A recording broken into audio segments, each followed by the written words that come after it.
Details now about the suspects arrested in connection with the New Orleans police officer's murder here in Houston. Frederick Jackson and his alleged accomplice Anthony Jenkins are no strangers to the justice system. Each of the suspects went before a judge today facing charges of capital murder and attempted capital murder. KPRC2 investigator Mario Diaz is live downtown now with a closer look at their criminal records. Mario? Chris, both of these men are quite familiar with the legal system and its process. In the case of Anthony Jenkins, his criminal history is not as lengthy as his colleague, Frederick Jackson, who, according to court records that KPRC2 has examined, has gone in front of a judge inside of this building multiple times over the course of the last year.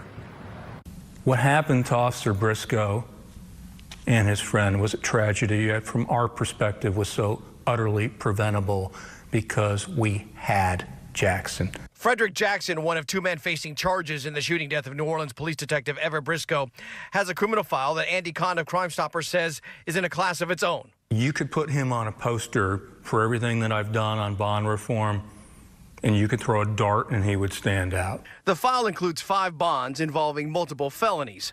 Earlier this month, law enforcement says Jackson even cut his ankle monitor off. But for Khan, Jackson's juvenile conviction is what truly stands out. He was convicted as a juvenile of aggravated sexual assault of a child when he was 15 years old. With a lengthy history of crime, the 19-year-old Jackson still found himself back on the streets. You still managed to get out on bond after bond after bond after bond. The failure of judges to keep violent criminals behind bars after they commit another crime while out on bond is well documented. DA Kim Ogg speaking to it when Jackson's arrest was announced on Friday. As I keep saying, I am opposed, along with the mayor, the police chief, to the repeated release of people on multiple bonds.